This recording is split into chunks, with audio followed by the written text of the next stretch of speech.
All right, hello everybody. Galen Clavio here, and we are doing our first live podcast hangout of World Cup 2014. We're here to talk some Group G, some sports journalism as it relates to what's going on with the World Cup. I am pleased to have my friend all the way from Germany joining us in the evening over there, Dr. Thomas Horky joining us. Thomas, how are you doing today? Hi, great, and thanks a lot. It's pretty fine here in Hamburg, Germany. It's 5 hours or 6 hours difference to Brazil, but we have a nice hot summer here with World Cup. Well, that is something that we're having a hot summer here as well. I think they're having a hotter summer in Brazil, at least certain parts of it.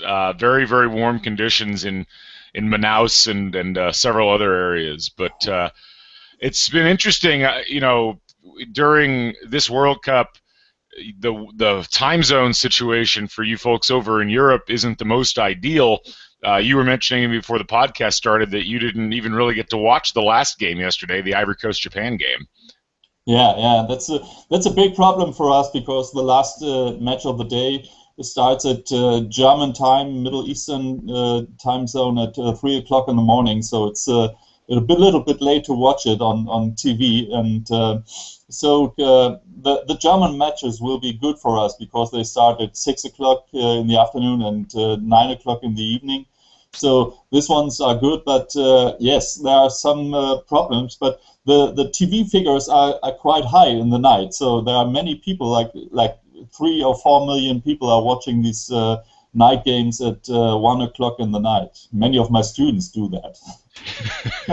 Well, I can appreciate that. I know that when the World Cup was in Japan and South Korea back in 2002, I can remember having to get up at 3 a.m. or 4 a.m. here so that we could watch games. So I do have some sympathy on this front for you. Yeah, we have this thing called public viewing in Germany, and this is not a very good situation for public viewing in Germany because we, we because some of the matches are in the night and it's cold here at night, so it's only a few matches that can be seen on the German fan mile. There are about 300 or 400,000 people expected tomorrow for the Germany versus Portugal match on the fan mile in Berlin. Well, I've seen the pictures from a couple of those in Brazil and in some other countries. They look outstanding. I wish I lived in a city large enough to have a public viewing like that. The closest one for me is 4 hours away, unfortunately. Yes, and you can't drive back home again because there's a lot of alcohol at the fan mile. So, but it's Yeah, very nice. Many of the German people like to watch football at public viewing zones, and these are not as commercial as these FIFA fan fests in Brazil, and they are very common and public spaces to watch football. that's excellent. I wanted to ask you a question because we've now been through, our first few days of the World Cup. I was curious, what are the stories that the German media has been focusing on coming out of these first three games so far? What have been the primary things that they have really concentrated on? Yeah, it's always a German perspective we have in the German media. So most of the German media covers the German team, and there are big problems with injuries at the German team. So one big topic here is how fit is the German team for the first matches. Schweinsteiger has gone by helicopter this last evening to a hospital, and one of our midfielder, Sami Khedira, is injured for a long time at his knee, and we don't know exactly where this team is right now with fitness. So this is one of the main topics, and the other one is. I don't know if you have heard about the problems with FIFA and Franz Beckenbauer and the Yes. Ethics Commission, and that's the other very big story here in the media. How is that? We have seen that. That was a big story that broke here on Twitter yesterday. Yeah. ESPN hasn't covered it much. They've covered it a little bit, but a lot of people have talked about it. Are people in Germany surprised about the Beckenbauer situation? I think they are surprised that it's Beckenbauer because he's our luminous figure, our hero, and okay, we all know that there are some ethical problems with the FIFA, and you know that we have put Uli Hoeneß into jail, so it could be the next big one of the 70 footballer heroes that has done something wrong, and so it's the big deal is that it's Beckenbauer. We all expected that there are problems with the championships in Qatar and in Russia too, I think, and yes. We don't even expected that Franz Beckenbauer will be joined in this conversation so instantly. Right. Well, I did see that Beckenbauer, I think, announced he would be talking to the investigators as of this as of this morning. So that will be interesting to see. Yeah, this entire situation with what the Sunday Times is doing, covering the bribery and payments that led into the Qatar bid being the victorious one, has been fascinating to watch. I mean, for those of us in the U.S. who have looked at FIFA really closely, it's not really surprising that there was corruption involved in this process, but it's been an eye-opener. It's been an eye-opener for a lot of people who haven't paid attention in the past and for whom this is their first real introduction to how FIFA operates. Yes, I read you get ready for hosting the World Cup in 2000 in Qatar. Yeah, that's right. Yeah, there was a story from one of the ESPN broadcasters. It was a tweet where he said that the FIFA Exco had told the U.S. to be prepared if the Qatar bid fell through. And then, of course, FIFA denied it, the USSF denied it, and the tweet was deleted, which to me told me that, yes, that's exactly what happened. It wasn't that the guy made a mistake. It was that was what was actually going on. So that would be interesting, to say the least. That's not a story here in Germany. We all expect that this championship will go on in Qatar, but we don't know in which way it will go on in Qatar. So that's very big thing here. And I think you have heard that one of our very good players, I think Marco Reus, is injured very short in the last match before the tournament starts, and so that's the next big thing here. The many injured players of the German team, and we don't know what will happen tomorrow. Right. Well, it'll be interesting, and I was curious about that because the Reus injury has gotten quite a bit of attention here in the United States as well, mostly because, of course, Germany's in the same group as the United States. The other story here that's been hitting the headlines has been the controversy surrounding officiating in this World Cup. And that was more a story from the first 2 days and really even just the first 2 games. I mean, there were some problems, obviously, with the officiating in the Brazil-Croatia game, and then there were also some issues in the Mexico-Cameroon game.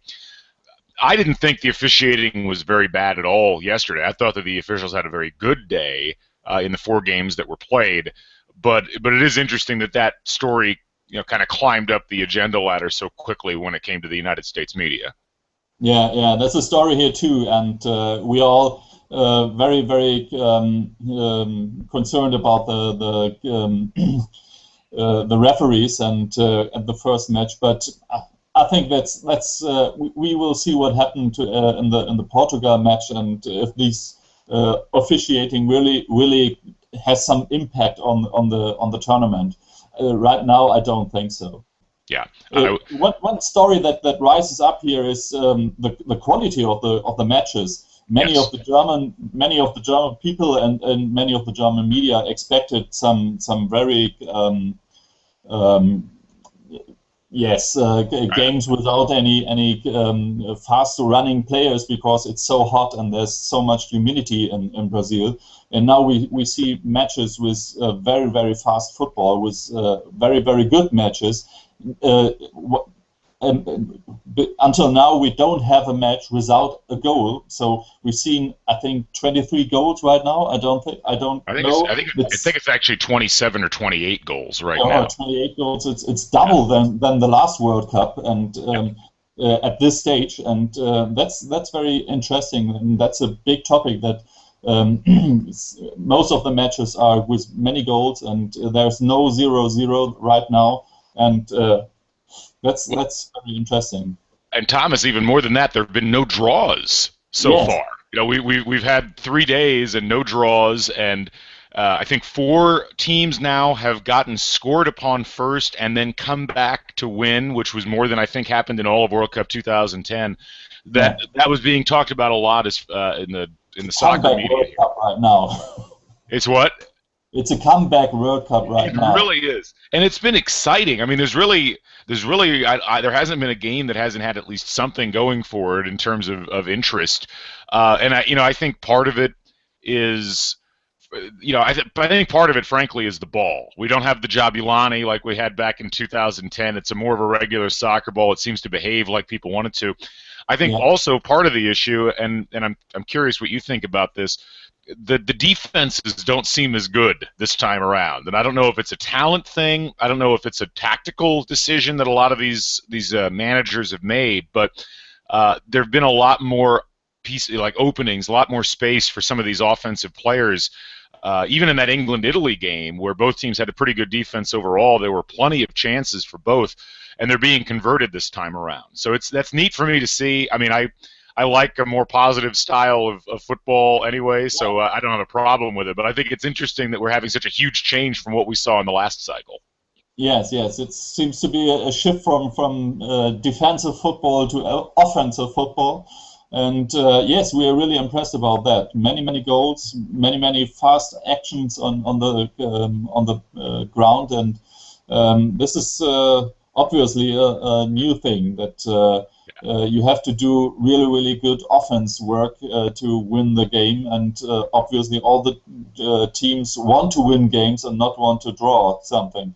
So, well, yeah, absolutely. Well, switching gears a little bit, let's go ahead and talk about the group that's of the most interest to you and me, Group G, which gets started tomorrow. It's hard to believe that we've already gotten to where we're at. It's been called the Group of Death here in the U.S. I'm not sure if they're calling it that in Germany. No. But, no, they're not. No, it's not a group of death. No. Are you guys ever in a group of death? I mean, it feels like the group of death has to include you, so therefore you don't actually get to be in it. It's just for 2 teams, a group of death, and this should be Ghana and the U.S. I'm sorry for you, Galen. Well, we'll see how much you have to be sorry for me. I think it's interesting because obviously all 4 of these teams they're at relative levels of talent. Germany, I think, is the class of the group without a question from a talent perspective, from a history perspective. And so even with the injuries and even with some of the uncertainty surrounding how that's going to affect the on-field play, I would think you guys are pretty confident, not just in advancing out of the group, but in winning this group. Yes, yes, you're right. Yes, we don't know what happened in the Portugal match because Portugal is it's a well-known team here, and we have a lot of fear from Cristiano Ronaldo, who is a very good player, a very fast player, and the Portuguese people they speak the same language as in Brazil, and it's something of coming home for the Portuguese team. And so the German media thinks the German team has to play not only against the Portuguese team, but also against the crowd. So we have to play against 40, 50, or 70,000 people. And that's a really interesting match against Portugal. But we all German media think that we are better than Ghana. We know Ghana, and we have this brother thing, the Boatengs, yes. Yes, the Boatengs brothers. So we know the team, and we have to beat them. And yes, we are a little bit afraid about Jürgen Klinsmann. He knows us very well. He knows the German system. He knows how the German team is playing, and he has an advisor now, Berti Vogts, who knows us too. So that's we all expect tomorrow against Portugal a very small win for the German team, and then a good win against Ghana, and then the last match against the US. It's not important for us. So that's but we all expect that Germany will win the group. Yes. It seems the most logical, and I mean honestly, I think you look at the teams in this group, and Portugal's very highly ranked by FIFA, and obviously they have Cristiano Ronaldo. I do think there's some questions about Portugal in terms of how good they are outside of Ronaldo, and you look at what they did; they weren't that impressive in qualifying. Yeah, They tend to struggle in major tournaments. I mean, they struggled a bit in Euro 2012. They made it to the knockout stage in 2010, but they lost in the first game to Spain. They had a very good 2006, but their coach during that cycle was, of course, Luis Felipe Scolari, who's now coaching the Brazilians. yeah, So I don't know. Portugal to me is the big wild card in this group. I think from a United States perspective, it's kind of a split attitude right now when it comes to the U.S. team and this group. Everybody's convinced that Germany's going to grab all 9 points out of this. So a lot of people are looking at it as basically a three-team group between Ghana, Portugal, and the United States to see who can take points off of each other. All of the attention on here so far has been on winning the game versus Ghana, and I yeah, think rightfully so. People have said, well, there's no way that the U.S. is going to advance unless they get those 3 points to start off with. So that's going to be interesting to watch to see exactly how those two teams battle. Obviously, Ghana's knocked the U.S. out of the World Cup the last 2 cycles, but you could make the argument that this is that Ghana hasn't necessarily gotten any better than they were in 2010, and they were a very good team at that point. But the U.S. yeah. took them extra time in that tournament, and it was not like it was a blowout one way or the other. Yeah, yeah, yeah. The U.S. team we think are always very fit. They are running very hard, and they are doing everything to win the game. And that's the kind of self-confidence. I think we are a little bit afraid of that, and so I think the U.S. team has a good chance to get the second place in that group because I don't think that Ghana is as strong as the last World Cup. It seems to us all the African teams have some problems with football the last years. We see Ivory Coast last day, but they struggle very hard to come back when Didier Drogba was in on the court. But Yeah. you see, Cameroon is one of the baddest or worstest things in this World Cup right now. And so I think Ghana will be on the last place at that group. And yes, it depends on the match. I think U.S. versus Portugal. Yeah, and I mean there has been some history. The U.S. beat Portugal in the 2002 World Cup. Ronaldo was not on that team, but that was the Luis Figo Golden Generation team. A lot of people remember that. One of the things that's interesting about the way that this has been scheduled is that the U.S. doesn't have to play Germany until the final game of the group stage, and so we're kind of hoping that at that point you guys are like, well, we've got 6 points and we don't really need to do anything. We want to rest our guys and not pick up yellow cards. So maybe Klinsmann and Jurgen Love can play to like a gentleman's draw or something. Yeah. I would have no problem with that. I don't know how you guys would feel about that. I don't have a problem with that too. So we both hope that, but I don't expect that. Well, I expect a draw tomorrow against Portugal, and then everything could happen in that group stage. And so it's for Germany. It's you just talk about the golden generation, and for Germany, it's something like the last chance for our golden generation with Schweinsteiger, with Podolski, with Lahm to get a title because they didn't have any title since 1996, the European Championship.